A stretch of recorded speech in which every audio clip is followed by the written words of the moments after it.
प्रदेश के जिला सीतापुर के अंतर्गत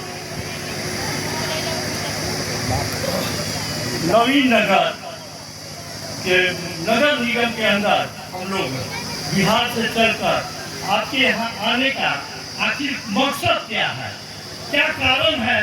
1000 किलोमीटर से हम लोग यहाँ आए हैं, कहीं तक कहीं कुछ सोच होगी, तभी तो हम लोग इस गर्मी में ये नौजवान जो राजभर सरोज प्रजापति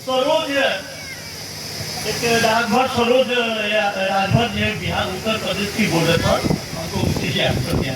तो सरोज प्रजापति जी ने इस गांव में, इस कस्बे में इतनी मेहनत करके कि वो माताओं और बहनों और पढ़े लिखे लोगों, नौजवान साथी को इकट्ठा करने का कारण क्या था, इनकी सोच क्या थी, इनकी जज्बा क्या है, ये क्या करना चाहते हैं, ये क्या देना चाहते हैं, ये क्या सरकार से आपको क्या दिलाना चाहते हैं। इसीलिए तो आज इन्होंने अपने गांव पर ये ऐसा व्यवस्था किया है।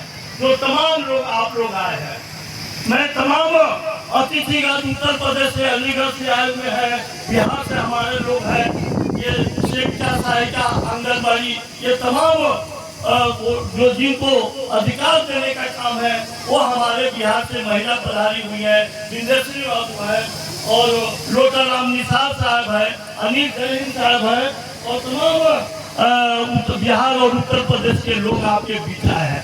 आखिर कहीं न कहीं कुछ गड़बड़ियाँ या कमियां तो हुई है हमारे लोगों से। एक इतिहास के तरफ आपको ले चलना चाहेंगे कि 26 जनवरी 50 को संविधान लागू हुआ था। वो कौन लोग थे जिसके लिए कहीं जो संविधान रचाया उसमें कहीं आपके लिए व्यवस्था नहीं हुआ? उनकी दबाव पर संविधान लागू होने के बाद 18 जून 1951 को अंतिम सरकार यानी अंतरिम सरकार में प्रधानमंत्री के पद पर पंडित जवाहरलाल नेहरू, उनको इतना दबाव दिया गया कि 1952 के चुनाव होने वाला है, हम लोगों की व्यवस्था नहीं करेंगे। कानून में आर्टिकल 340 बोलता है, उस कानून में जब तक नहीं रास्ता बनाएंगे तब तक हम लोग चुनाव में भाग नहीं देंगे। अंतरिम सरकार प्रधानमंत्री पंडित जवाहरलाल नेहरू ने आपके लिए कानून में 18 जून 1951 को आपके लिए संविधान में आर्टिकल 15(4) और 16(4) किसमें जोड़ा गया? तो वो जोड़ा गया आर्टिकल 340 में। दूसरी तरफ आज जो हमारे अनिल प्रजापति जी जो सवाल उठा रहे हैं एकीकरण का, उसी पीरियड में सरदार वल्लभ भाई पटेल ने कहा कि नहीं, संविधान तो लागू हुआ, एकीकरण होना चाहिए, क्योंकि उस पीरियड में राजाओं महाराजाओं के बीच में सारी प्रॉपर्टियां थी। उसी 18 जून को लैंड रिफॉर्म बिल यानी भूमि अधिग्रहण बिल को लाया गया और जोड़ा गया, उसमें भी शेड्यूल 9 को जोड़ा गया, क्योंकि मंत्री जी आपके जैसे लोग, हमारे जैसे लोग पूरे भारत में जो गरीब है, मजलूम है, जो आजादी के बाद उनको कैसे रहने के लिए छत कैसे होगा, उनकी बसने के लिए, जीविकोपार्जन करने के लिए वो कहाँ रहेंगे, किस जमीन पर रहेंगे, तो एकीकरण के माध्यम से सरदार वल्लभ भाई पटेल साहब ने एकीकरण करके आपको वो भूमि अधिग्रहण बिल को पास कराया।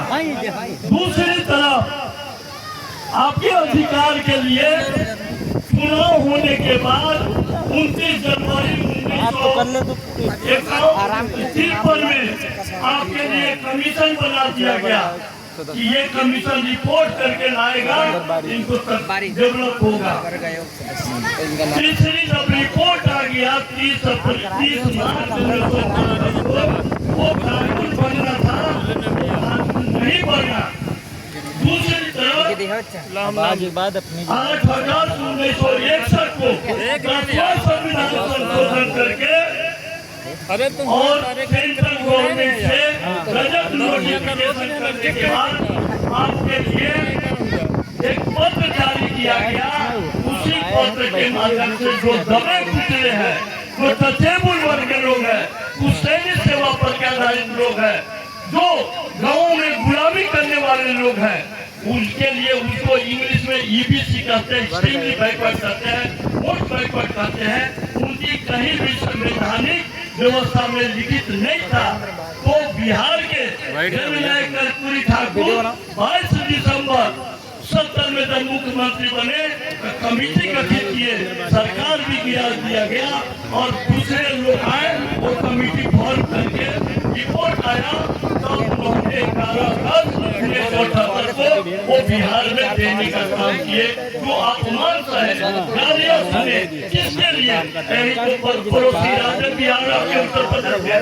और दूसरी तरफ साउथ भारत में एक ऐसे शख्स थे, उन्होंने अपने राज्य में वो रिजर्वेशन 50% से बढ़ाकर 69% दिलाए और वो 9 में डाला गया। आज हम कटोरा लेके घूम रहे हैं।